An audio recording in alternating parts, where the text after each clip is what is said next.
We divide 903 by 2 in a long division method.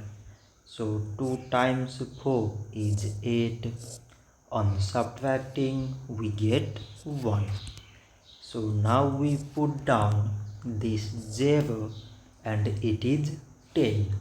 So 2 times 5 is 10. On subtracting we get 0. So again we put down this 3 and 2 times 1 is 2. On subtracting we get 1. So now there is no other number to put it down. So we take here decimal so that we put 0. So now it is 10 and 2 times 5 is 10. On subtracting we get 0. So 903 divided by 2 is 451 decimal 5.